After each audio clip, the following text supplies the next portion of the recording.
Hi, and welcome to Best in Tesla, to this European Tesla talk show, because today I am joined by two fellow Europeans.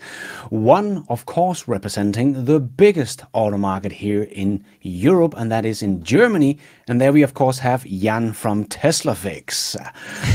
Guten Tag, if you still can remember me, I was pretty much gone for a long time because I had to abandon my channel, but I will be on track. I have holidays now. It was crazy in my day job, so I couldn't really upload anything. It was crazy. And yeah, big Cybertruck review coming, a lot of stuff coming. People already know, but don't forget, I'm still here. But yes, I'm glad that at least I can add to your content. Yeah. Yes, that's perfect. And I know what kind of stuff you have ready for us, so I can't wait to see what is coming. But we have another guest from over the pond in that Brexit country over there. It is, of course, Will from Tesla Jigsaw. Hello. All right. If you don't know who these two guys is, you are definitely missing out. Go check them out on YouTube. They will definitely brighten your day. They'll make a lot of great Tesla and electric vehicle contents in general. But today we're gonna talk a little bit about their state of the European automakers, how we think it's going. Is it going the right way? Are they on track for the EV transition, or are there troubles ahead?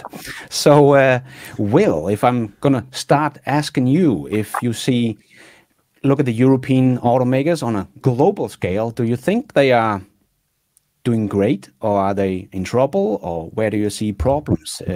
Is it in Europe, China, the US, where do you see some strong footholds? Oh, there's so much to say, isn't there? I don't know where to start with that. Maybe I should start with the surprise that we've had recently, that BMW have managed to just overtake Tesla as as top sales in Europe. I mean, congratulations to BMW for doing what was necessary finally to sort of catch up to Tesla, what they're doing. So that's really good. As for what's going on in the rest of Europe, I mean, we're slowly getting more Chinese cars, aren't we? Which has been apparent for a long time now that it's been coming. But then the EU's just slapped a load of big expensive tariffs on Chinese imports. So not sure what's going to happen here forth. I understand that the UK is sticking with just a 10% import tariff for Chinese manufacturers. I think I'm right on that. You might want to fact check me. And of course, we have the 20% VAT that goes on top of them anyway. So it's not as if we're getting flooded with Chinese cheap EVs. So that's the state of where I see things. But I do see a lot of cars buzzing around now. It's not just all Teslas here. I just want to jump right into that topic, especially with the Chinese EV makers. Like you said, the tariffs were pretty crazy. We've seen tariffs like 40%, probably nearly 55% in some cases even. So ridiculous. Now they lowered it kind of obviously because, of course, a trade war with China would be a stupid idea for Europe. So I knew that this will come, that they're going to reduce it. But still, I mean, this makes them still very competitive. But Europe tries still to shield their market, of course, which makes sense because the German legacy automakers have difficulties besides BMW to kind of keep the ball rolling. And many also Mercedes has a huge problem with their brand in that sense that they, I think, did a mistake designing the EQS like they did and going the route of the soap bar. Because for Mercedes owners, they want to have just like a regular, like just design a classic Mercedes that is probably has a slightly different grille. Why so over the top aerodynamic or soapy, let's just say bar of soap. So I don't know. I think they will have to shift also their strategy. They had a partnership, for example, with their Smart. Smart is also a sub-brand of Mercedes that they bought up for the smaller cars that are more in the, for example, the mini category, or also in the category of the smaller segment that they couldn't actually cater to because they had the A series. Then they switched over. I'm not going into detail there too much. They scrapped this model on the whole. They just want to make luxury cars, the Mercedeses, for example, and they didn't even produce the car. It was Geely that produced the Smart One. That was their joint venture, and I've heard, I'm still not 100% sure if that's confirmed, but that they also worked with Geely on the EQS, the newer one, I think. So their EQ series, they did something. But take this with a huge grain of salt and research that again, because that's just something that's still in my head. I don't know why, but yeah, let's see. But overall, I think it's an interesting time, and BMW overtaking Tesla is, of course, very interesting. That's also due to the fact that Tesla kind of lost a little bit traction in Europe. Yeah, so interesting times, but I think they will still be very dominant in Europe, and this could shift any year because maybe they have a production like ramp, BMW. They roll them out, or they have deliveries now, or I don't know in which.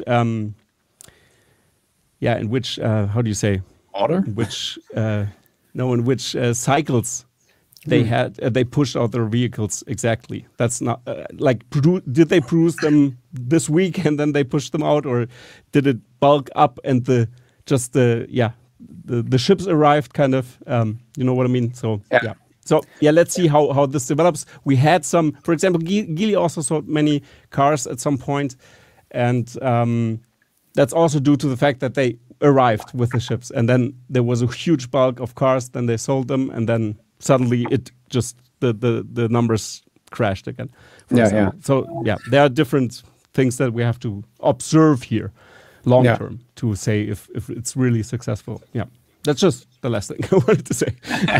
Yeah, BYD did beat Tesla, but that was only in 1 month, just to be sure. They have not overtaken Tesla in 2024 yet. They have July, I believe it was, that BMW beat Tesla with a few hundred vehicles sold, EVs, in Europe for the first time. So big congratulations for BYD to getting that up and running.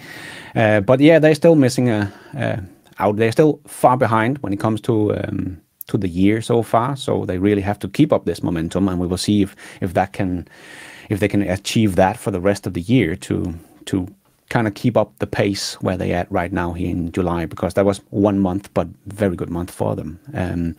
And yeah, Geely is actually one of the fastest growing EV makers right now, especially because of China is just completely nuts when it comes to new energy vehicles at the moment. They are already at 50% plug-in shares, so that is quite amazing. But it really seems to me like the Germans have a really, really hard time keeping up in China. I have a slide here, a couple of slides actually. This one is the top luxury brands in China for where the Tesla Model Y has been the top pick for the last 3 weeks straight now in China. And Tesla Model Y is also by far the best-selling SUV in this segment here, from 200,000 to 300,000 RMBs, stuff like that. So when we look at this list, and we can see Volkswagen down here is like 10 times smaller than Tesla's Model Y here in China. There is really, and that's kind of the only two guys on the top 10 list here. And if we go to the luxury vehicles, not even EVs, just luxury vehicles, Tesla is still at the top. And we see a lot of other Chinese companies as well, and a few Germans. But when it comes to new energy vehicles, they are really just losing the game in China, if you ask me. But why do you think that Germans have such a difficulty to get traction in China? Do you have any thoughts on that as well? Well, yeah, they're not producing cars for the same price. I mean, it sort of comes down to that, doesn't it, really? What China's creating with things like the Xiaomi SU7, which has just, sort of taken China by storm, hasn't it? Very quickly, this new company that was a smartphone company just started making cars just like Apple were planning to. But after $10 billion Apple spent and 10 years in the making, they couldn't even come up with some vaporware where, Xiaomi has just come out with this car, and I've been looking into this with quite some detail today. I'm making a video about it as well, but it looks very intriguing to me, very interesting indeed, how they put this car together, because it seems to have, incredible performance. It's got a 500-mile range. It's just, when you compare it to the German automakers, for the price, there's just no comparison. But let's also not forget the difference in quality, though, because Chinese EVs, as I've found out from test driving them, are not anywhere near the same standard that I was expecting them to be, let's say. And if the Xiaomi SU7 is the same, as in if it's, if they've cut corners in build quality and, panels, and, I've heard things like that they're using aluminum wire, if you like, rather than copper wire for the internal electrics. They're using cheaper fabric on the seats that's already staining. I've seen, I don't want to just, poo on them. They've done a great job, but there's a lot of issues that are coming forth now. They've sold a lot of these cars, and things like airbags not deploying and brakes catastrophically failing. I hope this isn't the case for Xiaomi and lots of other Chinese automakers, because if they're not paid enough attention to safety and quality, it's not going to matter, for the European market at all, because they just won't buy them if they're that bad, obviously. But which car was it that you test drove? Was that the Seal, BYD Seal? It was the BYD Seal that I've got such a lot of hate from that video, because people thought I was actually putting it on. They thought I was going in there as a sort of Tesla lover, if you like, with the sole purpose of just destroying this car. That was not my intention. I thought I was going to love it. I really did, because I love the look of it. I got in it. I was so excited, but gradually over the few hours that I had it for, it drove me insane. But it's still decent enough. Shut up. But on the whole, I've really enjoyed driving it. It's been nice. There is no way to turn that bonging off. I realised I didn't like it at all. I couldn't stand the handling of it, the spongy brakes, the lack of one-pedal driving, and it just made me feel really sick. And I'm almost pleased to say that people have been in touch and told me that they too have been feeling really sick after having a test drive in a BYD Seal. So it's not just me being strange on the day. This really did happen, and it's happening to other people too. But wow. I've also heard that BYD have resolved a few of these issues, and they've already put some updates in place, which is uprated adaptive suspension, which they're adding. They're updating the interior as well. It seems to be the last thing they needed to change, in my opinion. The interior was lovely. And they're going for an 800-volt system architecture as well, so they can charge much faster. And, they're doing a lot of changes quickly, which is what China's really good at, isn't it? That they can implement these changes very quickly. So I've no doubt the BYD Seal will be a superb car, and so too with lots of other Chinese ones. But they need to really get a wriggle on improving the quality and improving the driving dynamics. It can't just be about range and performance. That's not everything, is it? It needs to also be excellent software. It needs to be excellent safety standards, obviously.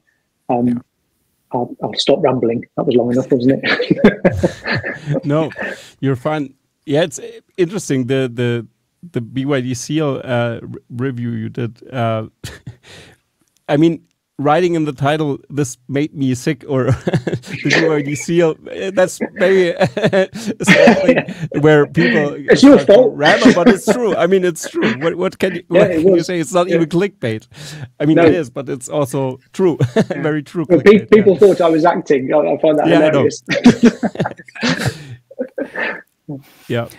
Yeah, but we do see like the Chinese companies like Xiaomi suddenly showing up with an electric vehicle. But as you also say, well, it might be a compromise on some stuff because it's only like $30,000 in China to get that SU7, and they have done quite a good job of copying the look of a Porsche Taycan.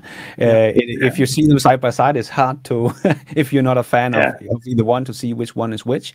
But $30,000, and they come out with this next year. In the beginning of next year, they will come out with their Ultra version, their Sport version.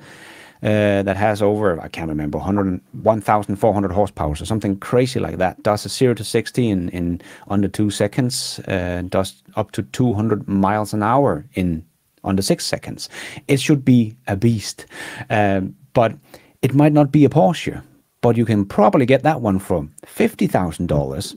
And if you want a Porsche Taycan Turbo S that can keep up with the acceleration and stuff, like almost, not quite, but almost, you have to pay like $280,000 in comparison. It's just how good can a car be in build quality compared when it costs like 4 times the value? I think that's really what we're seeing China being able to do. Come in and suddenly the SU7 in Q2 outsold GM's entire lineup of EVs. I think that's not too hard, but yeah. The bar is not that high. The still, 2 cars they produce, really? Beat the leader in EV race. Yeah. But sorry, go ahead. Well, yeah, okay. So I'll do that. So I think you've hit on an interesting point here, because the pricing, we have to keep in mind that even with those numbers, those are paper specs. I want to see those long term in 2 years, a 2-year test, where I can say, yeah, this car can compete with a Porsche, maybe not. How is the reliability of the car? That's a different story, because what you have to give Porsche is the build quality is superb. Also compared to Mercedes. Mercedes is not a luxury brand anymore. I have to swoop in here also to the topic we covered before. They cheap it out so much. For example, also that the control unit in the middle in the center console breaks down. For example, it just goes like it breaks at some point because it's just held up with 2 screws that are screwed in a small plastic shim that just breaks off pretty easily, because when you add too much weight or lay something on top of that or something, it just breaks. Just 2 screws that holds that together, and then it just flip-flops around. And that's sad. I mean, that's cheap plastic. They could use thicker plastic and the problem would be solved. They could do different stuff, but they don't. Porsche, for example, does all of this. I was sitting in a Porsche like recently, and I was really looking at the detailing. It was a hybrid. It was the new Porsche Cayenne, I think, or if that's even still there. I have to think what model exactly it was. I have to look it up again. I made a photo, of course, but I noticed really that the build quality is pretty good. And I mean, it was still the hybrid, but also the Taycan is also the same story. It's the same build quality, and that's hard to compete. And I think that's where the price is maybe not okay to pay, but still it's way better than Mercedes that also sells cars for over 100K. That you could say, okay, maybe get the Porsche in that sense. But it's interesting. Mercedes really, it's very strange, because it was for Germany, Mercedes is one of the most popular brands. Also in China, I mean, the sales numbers of Mercedes, they are super reliant on China. It's 1/3 of their overall sales is China, and it's even the biggest market for them. So China is the most important market for them. And if they lose China, they have a huge problem. That's 1/3 of the whole Mercedes fleet, of course. 700,000 they sold in China in 2023. And I mean, not also including EVs, but EVs are way less, of course, but that's very interesting to see. And if China really shifts over to all in going to EVs, then Mercedes has a huge problem, because they cannot compete with quality. And that's why a car like this, like the Chinese bring to the table now, the different cars, the quality they bring to the table, it's interesting to compare that and to see the long-term reliability tests kind of. And that's just what I wanted to add here. Yeah. I did a recent video on on a CNBC article that they put out where they tested lots of different Chinese cars in China against the Model Y. And it was really, really interesting. It was a great piece by CNBC. It wasn't biased at all. It was really honest, and they were saying things like that. You know, the software just isn't quite there yet. The quality of the cars isn't quite there. The seats were a bit squeaky, and they were pointing out some really obvious flaws with a lot of Chinese cars. But again, just roll this out forward. They're all doing what's necessary. All of these car manufacturers in China, they're pushing, pushing things very quickly towards a better place, whereas all of the European car companies just seem so slow and stagnant. I mean, we've all been banging our heads against a brick wall for years, screaming at Volkswagen and BMW to just get a wriggle on and make some quality, decent electric cars. But just obviously they're all weighing up what on earth to do with their internal combustion engine market, aren't they? Because as that is collapsing and that's all of their profits, how can they possibly be pushing electric cars that they know they can't flog? They can't sell because they've got to sell these. This conflict has been around for since I've been following Tesla, and it's not gone away, has it? And it's just a slow motion train crash, isn't it? And we're all just witnessing it. I mean, it's interesting, but it's also very sad for these companies that just haven't done enough.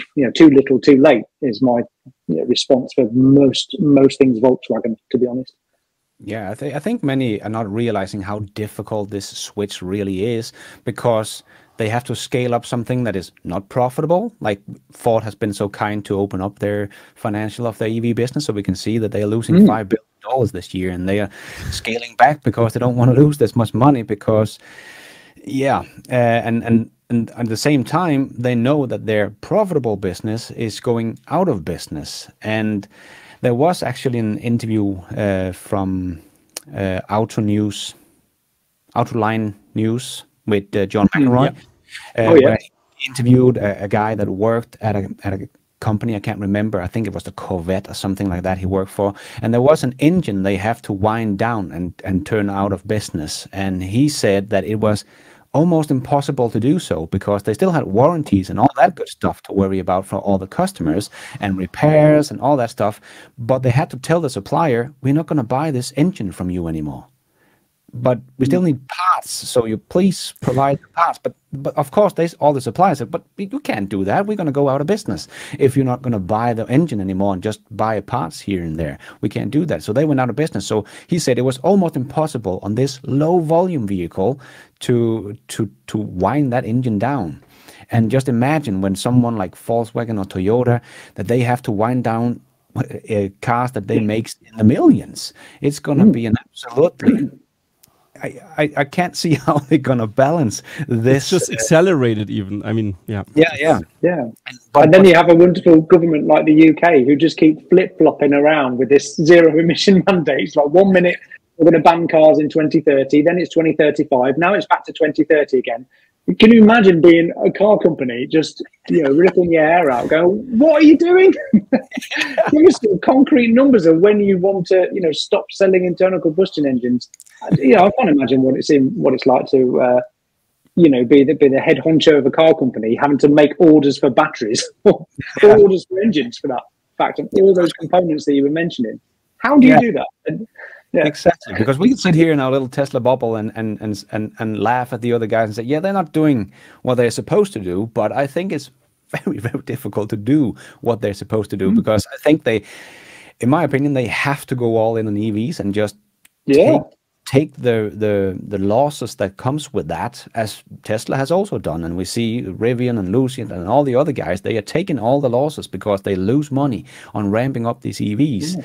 But if they don't ramp up the EVs, they're not going to be part of the future car market, because that's where I think it's heading. It's heading for all electric vehicles, right? Well, that was what was. Sorry, I keep breaking up a bit. No, but I was just going to mention, Ford's strategy did seem to be the most logical, best thing to do, didn't it? Split your company in two, just have an EV division and an ICE division. Let the ICE one die. It's going to inevitably. Just how far you roll that out into the future, 10 years, 15 years even, it's going to die. But at least you've got a new EV business that you've put all your eggs in that basket, and it can grow eventually, especially if you're, talk to Tesla, maybe integrate some of their software into your cars. Why Volkswagen or anyone else hasn't gone, can we just have all of your software, Tesla? That would solve our problems. And just, yes, here you go. No, they want to build it together with Rivian. Yes. Don't want to touch that Tesla thing. No. No, and Ford has also delayed the next EV platform to 2027 now because, they don't want to lose that much money. And we see Volkswagen doing the same thing. They delayed their Trinity platform to 2032.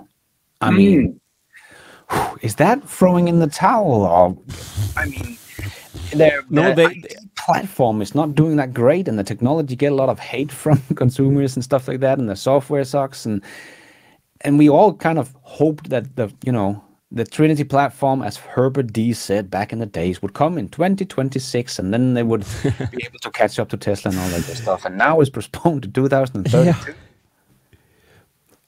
I have a funny anecdote. A friend of mine, I've recently just saw him again since years, and he said, "Oh yeah, I also have an EV, and oh, you have a Tesla Model 3, cool. I have an ID3." I'm like, oh god, you really have an ID3? Oh no, sorry, ID4. Sorry, it was an ID4. Okay, so you have an ID4. Wow. Okay, what's with the software? And he said, actually, they improved the software because he's on a higher hardware version, the one that can receive updates, not the one that they are stuck with a certain version. So they ironed out some of the problems they had with the software. But I said to him, when we have the opportunity, after I edit my whole backlog of probably 12 videos, then I will make a test of the ID4 against the Model 3, and we're going to switch it over. Like, I'm going to test this car with him, and you're going to explain to me how to handle the car, and I'm going to do the same with the Tesla. And then we can see this comparison. I mean, best comparison would be a Model Y, but still the Model 3. I mean, it's the same thing with a smaller ceiling, kind of, and less cargo space.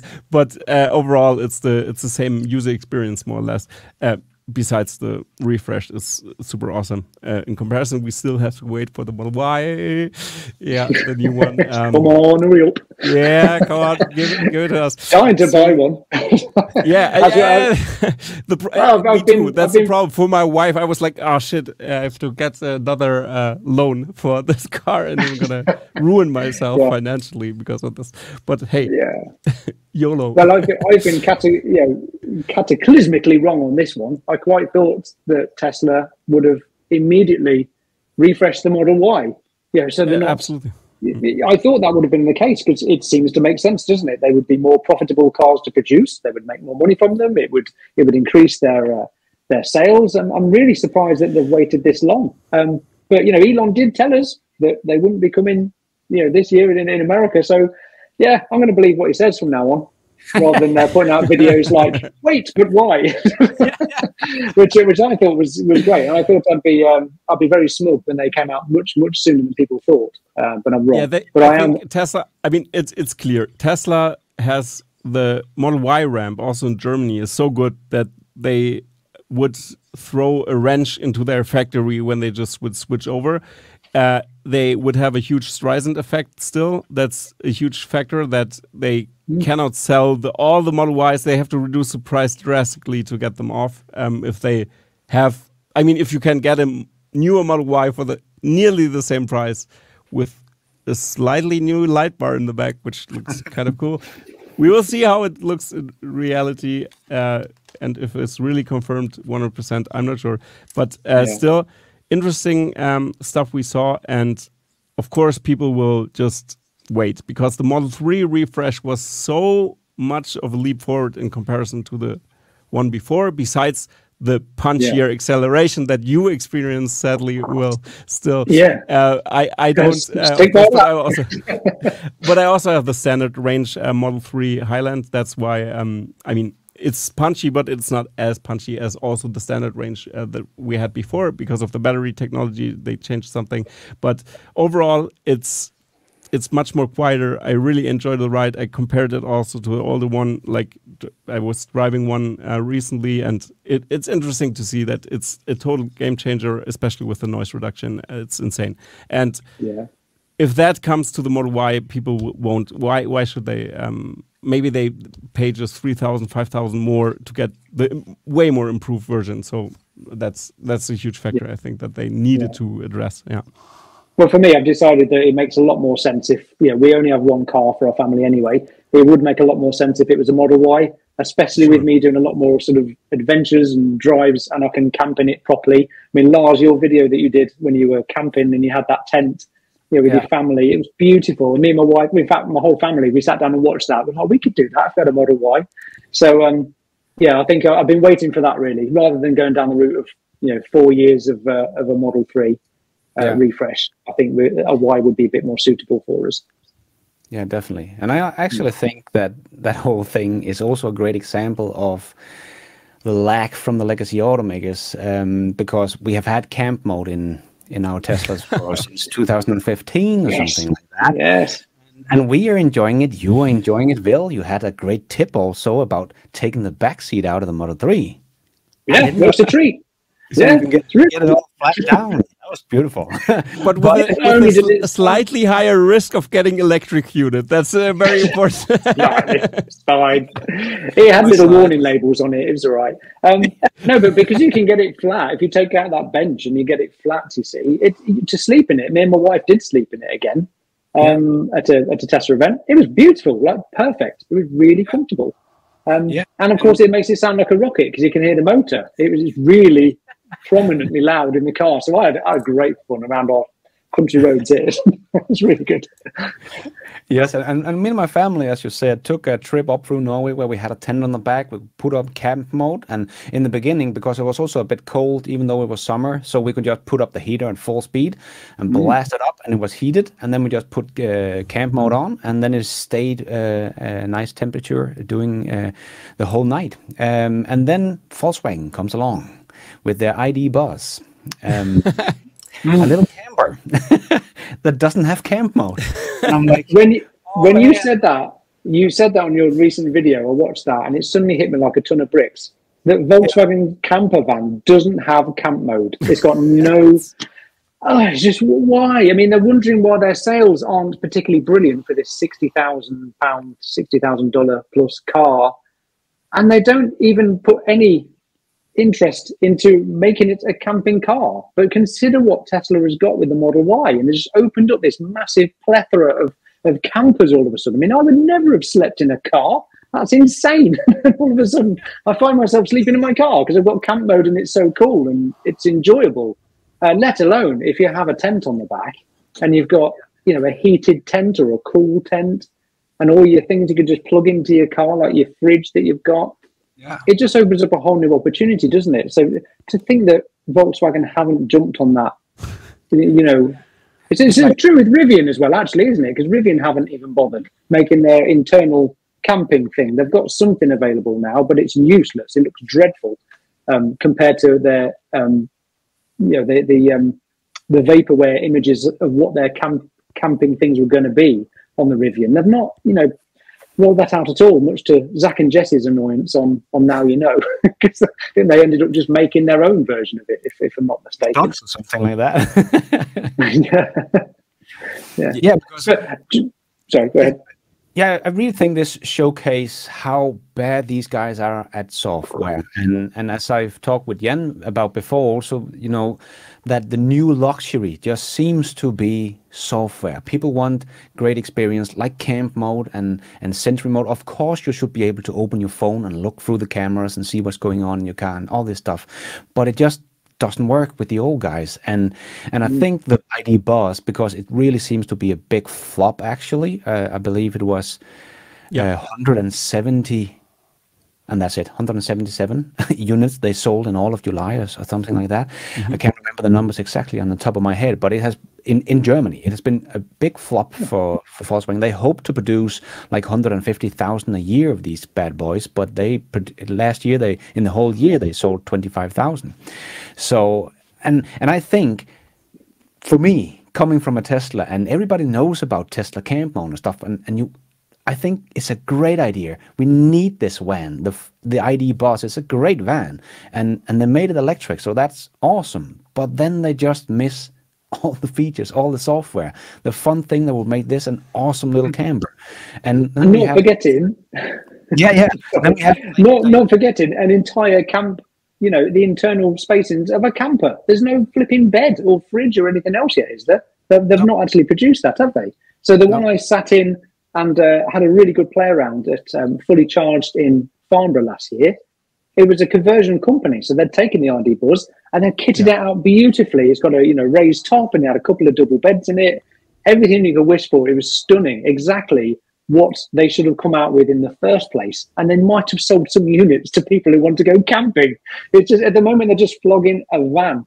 It's just a minivan. It may as well be any minivan, and it's not even that spectacular looking, if you ask me. I mean, it's missing the classic sort of appeal of the original Volkswagen bus, which I used to hire Volkswagen buses all the time down in Cornwall. Me and Charlie just used to drive around the beaches and stuff and sleep in it and have barbecues. It was beautiful, but it's missing that style. But it has to be sit there as well, doesn't it? Because of the safety issues. You need a crumple zone in the front of an ID Buzz. You've got, the crumple zone used to be you in an old in an old Volkswagen bus, didn't it? But now they need a massive great section so for the safety. seats doesn't get hurt. That's very important. You have to have a human in front that protects the seat. Actually, That's pretty much it. Yeah. So but that really interferes with the internal spacings of the car. I mean, it's not that big when you're inside the van. It certainly didn't seem that way to me until, of course, that company got their hands on it and raised it, and you could actually stand up in it. Which I still don't believe Volkswagen have got. Have they? They've not even taken the roof off, have they? No, not of the ID Buzz. I don't think so. No. I think in the US now, I believe. Yeah. Yeah. So they're exactly. They are making the longer version as well. The specs were different. They had the hybrid multivan that they have, for example, or the similar form factor, is also, on the whole, in the when you use the car, when you want to go on holiday, it's cheaper to run this car than the ID Buzz, for example. That's a big one. And you've touched on an interesting point there, Lars, of the sales numbers in Germany. And if you look at the German numbers here and at the German customer compares the efficiency of the car. And if that doesn't match, and if you have a hybrid, for example, that is outperforming the electric version, then it's a tough price to pay. Because it's way more expensive to like overall the whole cost of to run it for 2 years is way higher with the ID Buzz than with the hybrid multivan thing that I can't remember the name of, but it's also longer. So now they have the longer version to counter this problem, because it's a smaller car for a bigger price, and people just go for the hybrid instead, like the German customer there. So I think that's a big one. And yeah, I mean, like you said, the third-party companies that changed the car to a camper van, that's pretty common. But you're right, the VW actually sold camper vans at some point, and still do in some versions. So I think it just makes sense. But I think they are very careful with the ID Buzz, because it's a utility vehicle as well. So they have like a very neutral category right now. They want to market it as a camper van, but it's not really there, because they don't have the confidence to really go for the segment, because it's a niche in the niche of the niche, kind of. So how about to everybody, just wait for the Cybervan. I think it's going to be better. Now that, some of the renders I've seen of what Tesla could do as a camper van, I mean, goodness me, can you imagine how amazing that would be? I mean, they crack. Yeah, sorry. They crack, you go ahead. They cracked the big vehicle category with the Cybertruck. 100%. I've tested this thing. It just works. The range, everybody's crying and stuff like this. I get it. There are pickup trucks that are way more capable than the Cybertruck in terms of range, but it's a huge diesel engine, so it's a different story. But in the EV space, having a very heavy vehicle like this, and it just works. It has steer-by-wire. The technology that's inside is insane, and that converted to the van would sell like hotcakes, and they could even change the form factor that it's not compliant with the EU. That's a huge deal. We still have to wait until the Cybertruck will come. I've seen in Austria, the Tesla Owners Club Austria, working there, driving around with the Cybertruck at some cases, because of course they have to get it to the workshop all the time. That's the thing that the loophole they are using. But hey, they are still at it. Let's see if that will come. But that's a different topic.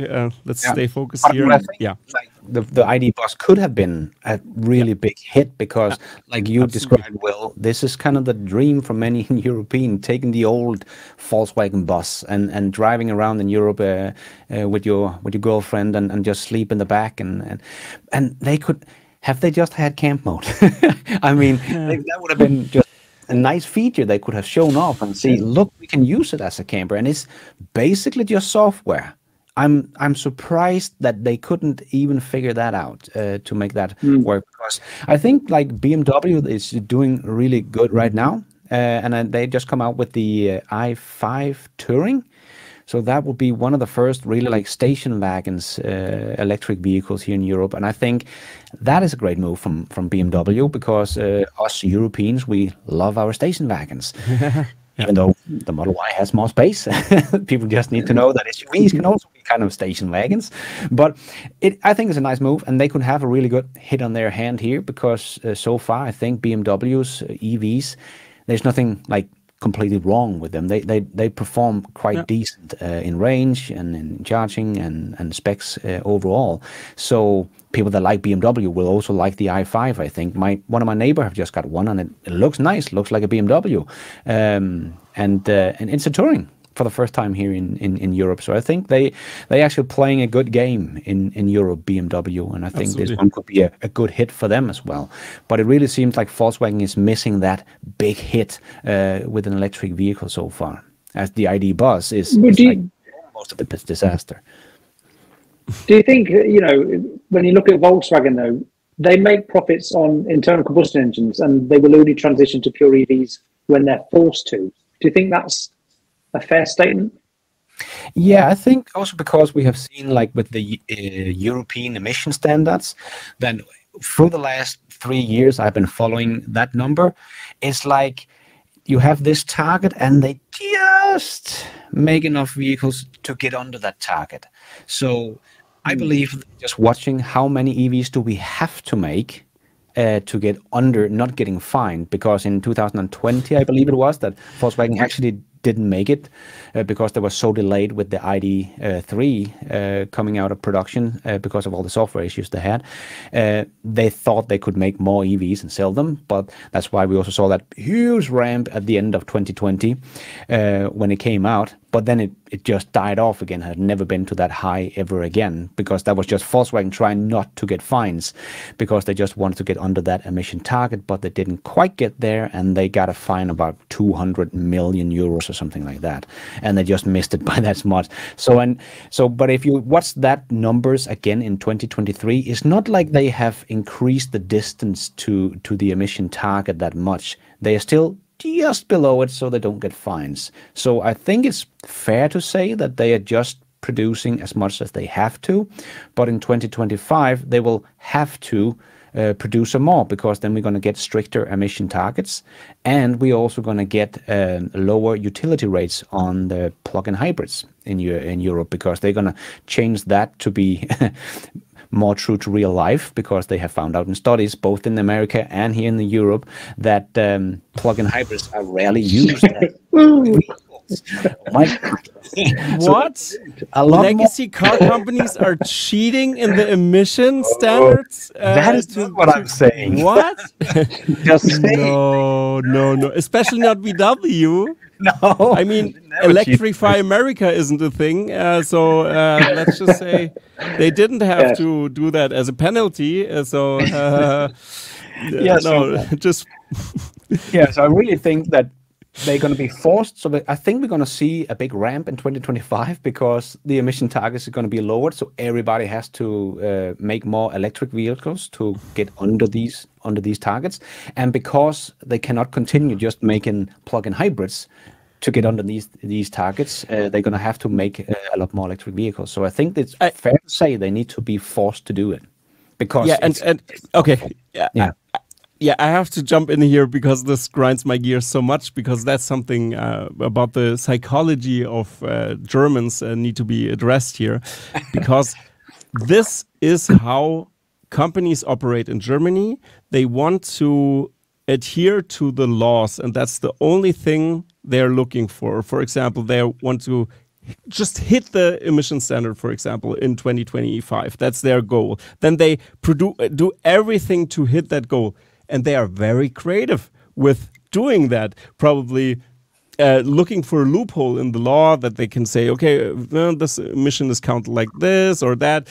Like we saw already, even that they even cheat so far, they are going. Instead of just producing a goddamn good EV, getting their act together, canceling their whole supplier network and redoing it again, not relying on software third-party suppliers that, I mean, produce that thing in-house. But hey, it's a difficult topic, especially with the software. I think, like I said before, I think it's an unsolvable problem that they cannot solve. I mean, even great software companies like SAP, the biggest, like they are one of the biggest software companies globally. They make a huge boatload of money, but they are, it's okay. It's a different story. That's more on the deep end, kind of from the software side. They are more doing also the back end. That's a different thing. So user interfaces isn't so important. It is, but yeah, it's difficult still for them. Even for them, it's difficult. And they are also a German software company that is hugely successful. But that's the big point, breaking point, because they cannot compete with the Silicon Valley's mindset of software production. And like you said before, Lars, that's the new luxury. I mean, if you can call your car and it's going to pick you up, don't matter what they're going to produce in the next 10 years. If they don't solve this, then we have a problem, because that's we haven't even talked about that. You know what I mean? It's insane. That's the autonomy factor. And I've tested all of those things. I've had without the NAC. I've tested 12.4.1 in Omar's car, for example, and also with Dirty Tesla. I've tested it. I gave him the address, and it just brought me there. I never touched the steering wheel, and it even kind of parked kind of on the side of the road, which is also new. But the real parking, the tap to park, they still haven't done that, but that's going to come, because it potentially could do it, but you still have to tap the parking spot so it auto parks. But we're so close, I would say it's like 89%, 98% there. Of course, 2% matters if you have a accident or something. That's hugely important to get this solved as well. But nobody is as close as Tesla in that regard. And if that's solved, then, I mean, we're still talking about production numbers. We're still talking about the quality of the car. But this software stuff that's happening, if you suddenly have a fleet of robotaxis from one day of another that have hardware 2.5, that's a model, I don't know, Model S, for example, from 2018, that potentially could drive with full self-driving, that's just crazy. That's absolutely crazy. Yeah, fossil driving is definitely going to change the game completely. Yeah, and say something? Yeah, I was just going to say, everything we've talked about previous to this is just in the shadows of autonomy, isn't it? Yeah. We know it, but it's just when it's coming. I mean, obviously it's here now. You've just driven it. You know, there's plenty of people driving it every day, but we've just, once we see the mass adoption of this, I mean, goodness me, what's that going to do to Volkswagen, who have paid no attention to autonomy, or BMW, everyone else's company? You know, the only people that are still paying attention to it and putting, you know, cameras in their cars are, you know, Xiaomi. No, get that wrong. Xiaomi. They've got a suite of cameras in their car. They're sort of geared up for it. They've got their own version of autonomous that they're working on at the moment. Again, the Chinese manufacturers know this. It wouldn't surprise me if Tesla actually ends up, sort of partnering with some Chinese companies with their software to allow them to integrate it into their cars. But Volkswagen is not even knocking on the doors of Tesla or realizing that that's the next thing that they should be concerned about 5 years ago, let alone now. Yeah. So, yeah, what does that mean for the future? Yeah, exactly. Because even if we take full self-driving out of the equation and say we're not talking robo-taxis just yet, but just the fact that your car, like Jan has experienced, and I also experienced in the US, that the car can just drive you from A to B. Yes, you have to pay attention, but it's still a very, very nice feature that you can drive for 4 hours and you have to take over 2 minutes doing that drive, and it drives you from A to B. When this becomes a normal thing in China and Europe as well as in the US, it's going to be tough for everyone that test drives a Tesla, that takes a test drive in a Tesla and it just drives you around for 10 minutes and come back and park itself. And then you go over to Volkswagen and try their ID.3 and like, what? It doesn't have a front? No? Okay.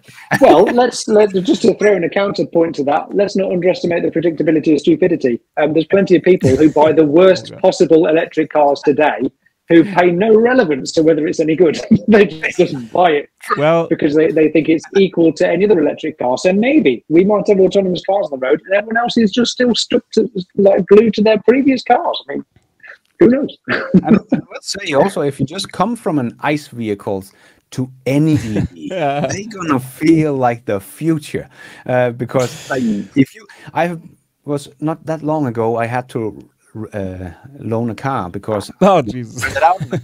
My wife had the other one, and then I had to drive an ICE vehicle again. It's like, oh my God, what a terrible vehicle! Why are we driving these things still? So I really do think that EVs, no matter if you come from an ICE car straight to an EV and just test out the ID.3, it's going to feel like, wow, this is great instant acceleration and smooth ride, and it's quiet, and a much bigger plastic screen than the other plastic screen I have in my old Golf or whatever they're driving. So it's going to feel like the future. But when the test drive a Tesla, it's going to be a little bit different. Yeah, and I've experienced that firsthand because I've just switched over to an EV in the end of the beginning of 2024 with the Model 3 Highland directly from a Subaru Trezera, which is a very low-tech car, Japanese small car. That's also a shared platform with Toyota that have the same cars. I don't know how they are called there. Something like Verso S stuff. I don't know. Who knows? But that was a culture shock. That's quite a leap. I must say that's that's like jumping from your next Tesla. You'll go straight to a VTOL, perhaps. Yeah, exactly. That's how it felt, of course, because I'm used to technology. Of course, I'm a very early adopter in technology all the time. I started to also. Since I'm young, I've rooted my PSP, for example, that I could play illegal games, or just downloaded games and stuff like this. So I'm tinkering on hardware and software since I'm little, out of interest, So I'm a huge tech nerd. So, but for me, even it was crazy because of course I knew all the features, but experiencing the features day by day is a totally different story. And we actually have this car still as a second car. And I was once driving it. I just had the Model 3 for 1 month and I was switching back over. I mean, I was super used to the car normally. I was sitting in a death trap that would not stop if I left my foot from the pedal, which was insane. I was thinking who designed this? That's crazy that this death trap just keeps rolling. Of course, I had to adjust. I always switched the radio channels because I wanted to blink because I had the blinkers on my steering wheel, which was also strange to do because I'm actually finding the blinkers on the steering wheel way more comfortable than doing the flick. Many people are used to the flick. I get it. It's easier in the roundabouts, of course. But I got used to it very much, and my muscle memory changed immediately. It was pretty interesting to witness that, and that's what you said, Lars. It's low tech. That's such a leap. And even when I saw my friend with the newest Porsche hybrid that is out there, that he had to tinker around with his key, that I was like, what? Do you have an app to? And he says, yeah, I can adjust the heating from an app, but I haven't installed it yet. And I'm like, you're young. He's my age. I'm like he's 35. I'm like, why didn't you install the app? And I assume, I don't know, I have to check it out, but I don't know how easy it is to install, how easy it is to do the usability integration with that. I want to check that out soon, but that's very interesting and very important because it needs to be easy. And sending friends a link to my car that they can operate my car is also very insane. When I'm in the US, for example, they say, oh, can I borrow your car? Sure. I'm going to send you a link. Then you just walk up to the car when you install the Tesla app and just it opens up itself. You make a profile. Then when I come near the car, it changes to my profile and all the settings are changing. Even the Spotify playlist is changing. I mean, this is insane stuff that should be like this. This is the future, or let's say the time now, actually. That's the state of the art that we could have now, right now. I mean, it's not even the future. That should be like this. That should be like this, yeah. That's exactly how I felt 5 years ago when I got in my car. And my presumption was that, oh my word, wait till people realize what a Tesla is. And, in my sort of view, I kind of, fell in love with it and I wanted to tell the world. And nobody wants to hear it. So I ended up going on YouTube, just talking to friends. But that's my surprise, is that the technology exists. And I've had plenty of friends and family test drive my car, but they haven't necessarily gone out and bought one. They've just gone, oh yeah, that's good. And then just carried on with their normal day-to-day lives and choice of cars, and haven't changed to Tesla. So I don't know what my question was. It was great as well, but I was gone. Yeah. Well, I think that's really what sets Tesla apart in all of this, is that they have really made software being invisible. I think it was Steve Jobs that said the best software is the one you don't notice is there, and that's how a Tesla feels to me, because I think you also talked about it in your review of your 5-year-old Tesla Model 3, Will, that you walk up to the car and you just jump in and you start it and go your way, and when you leave it and you just go and it locks itself and you don't have to and you don't have to there's something there. No, nothing was there. My studio didn't fall apart. That's the state of my channel. Very, very interesting. I'm not uploading videos and it's abandoned, and my whole studio is abandoned. It's tough. Your lightning went off, didn't it? So my Patreon is still not up, but I could use some new things to actually get this lightning bolt onto the wall. So, there you go. No one noticed. It's fine. No one noticed. So let's get back to the software. So yeah, sure. I think that's really the beauty of the Tesla system, that everything just works so seamlessly and you don't even have to worry about a key or anything.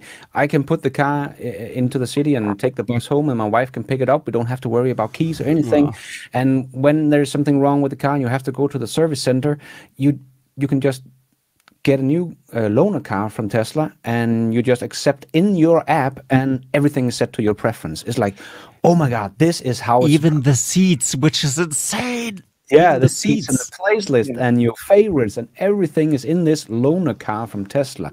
It's just completely different experience. And I think that's why Tesla is still doing so very, very well, even in the state of China. And even though a BMW is doing well right at the moment, we have to remember that, the most popular electric SUV in Germany is still the Tesla Model Y. Even Volkswagen's ID4 and ID5 combined cannot really get to the levels of the Model Y. And I personally think it's because Tesla is just a full package and have all this software and safety included, where the Chinese are really trying to come with the software, and they are trying to bring some performance to show off that they can do some great stuff. But as Will is saying, they're probably missing a bit on the build quality still, and the handling and stuff like that. But I think that's why Tesla is doing so good as they are in basically everywhere. We go to China, we go to the US, they're just so dominating. It's not even funny.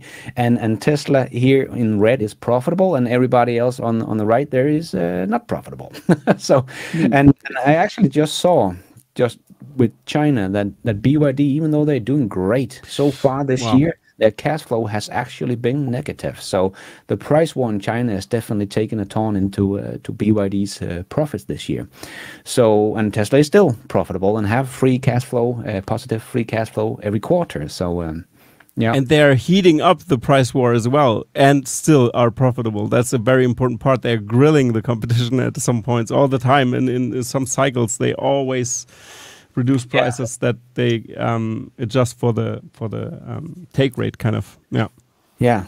Feel kind of sad for the legacy automakers, because this is like we said in the beginning, it's a tough battle to even be in, because they have to balance all this thing that they have to wind down their profitable business. That's almost impossible. They have to ramp up this unprofitable business, and now the Chinese are coming, just like we saw with the Japanese in the 70s, and everybody was also like, yeah, but their cars are crap and blah blah blah, but they ended up taking over in the small car segment, right? And I think they ended up being much better quite quickly, because in my dad's era, you know, the Triumphs and all the motorbikes of his generation, you know, were what he was grown up with. But all of a sudden, Kawasaki, Suzuki, you know, Honda, everyone came over. Yamaha, they all came over. They were cheaper. They were so much better, way more reliable.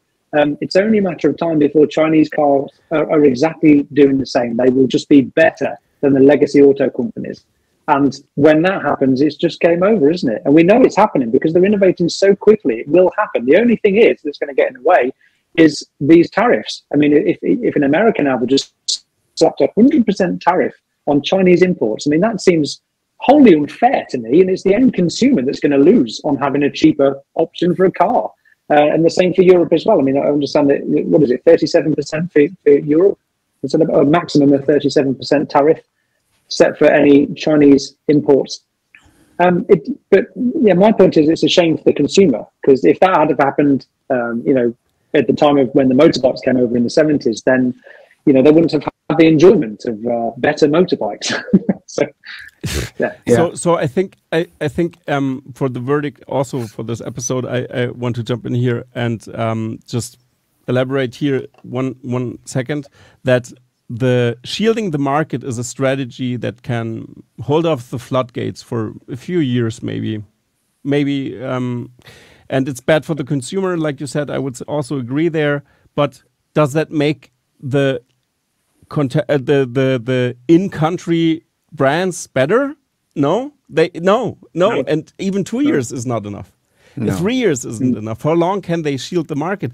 That the Chinese will still improve in quality. They still will ramp up battery production, and because their own market demands that already. So this means they will still lower the prices, and then suddenly, when China starts to do their trade wars again and say, oh, how about we don't import your eggs, Germany, and your meat that we import here? And then they say, oh, no, please don't do that. And then they are back on the table and discussing. And how long can they hold that off? I mean, China is a huge market that everybody wants to enter. 1/3 of Mercedes's market is China. So no legacy car company wanted these tariffs even. No. Kind of. I don't know in the back door, but it hurts them also. It's not good for the automotive sector in general. I think it's a great big mess, isn't it? That's probably the best way to describe it. What a mess. Exactly. And I think also because, like, unlike many other disruptions we have seen through the years with Blockbuster and Kodak and whatever, there was no government involved trying to block everything and say, no, we still need Kodak here. It's a great big company and blah, blah, blah. But the automotive industry is just so huge and important for the countries that they are trying everything they can to defend from the Chinese invasion. So it is getting messy because of all the politicians that are involved in all of this, and terrorists and war and trade wars and what we have. So I think it's going to be a messy ride, but like you said, Jan, I don't think they can hold them off indefinitely, because we're already seeing BYD talking about setting up a factory in Mexico, and then they can import to the US duty-free because they have an agreement in the USMCA or whatever it's called, the agreement there. But that could be up for debate if there comes a new president, so we just don't know what's going to happen. So yeah, I really think it's one big mess, but I think it's all going to happen so fast, and the legacy automakers has been delaying everything. They're not really running as fast. It feels like we are in this EV race, and all the legacy automakers are pushing on the brakes because they don't want to lose money short term. So yeah, and I just wanted to get onto one point, is the Germany shielded the market in the 70s, like you said, not by doing anything, kind of just the German customer didn't want to buy the Toyotas because the German cars were superb in that time period. They a huge factor. That's where the whole kind of this legacy of quality and this big claims came from, was from this era, from the 70s. And even before that, of course, made in Germany was already a big thing. But now we don't see that anymore. Even Mercedes is cheapening out, for example, and some Chinese manufacturers are higher quality than Mercedes, and this doesn't compare. And also the Chinese people comparing the cars realize, wait a second, what's happening here? Is our own brand, our own Chinese brand, way more luxurious than the Mercedes? Why should we buy the Mercedes again? For half so the it's price. just the brand for half, exactly, for half the price. And I think this is very important to note, that Germany was cheapening out, and they shot themselves into the foot. That's why they cannot hold off the floodgates anymore, because if you compare the cars, then you look at the software, because software is also the newer one. Hardware was always the thing where the Germans were superb, but in software it's a totally different story. So their competitive advantage of quality control is gone, because they were cheapening out over the years, and that's why they made their own claims kind of hollow, and that's why they will fail. And for the end of everything, I would say the EV race was won by Tesla and some Chinese companies, I would say like 10 years ago. Yeah, and it's difficult to catch up, or maybe 6 years ago. I don't see... The game was... everybody was through the finish line except the legacy car manufacturers. That's how I see it, kind of. Yeah. It's sad, but it's already done. So, yeah. They started too late. Yeah. To take EV seriously. Yeah. So yeah, I think it's fair to say that we think that the state of the European automakers is a bit shaky, to say the least. Yeah. Well, thank you guys so much for taking the time to sit down and talk a little bit about the state of the European automakers and how all of this is shaping out. And I hope we can do this again another time in a few months and see how everything is going. Sure, absolutely. Yeah, that's supposed to be much better, will it? Perfect. Well, thank you very much. And to everybody out there, thank you so much for watching. And remember, be nice.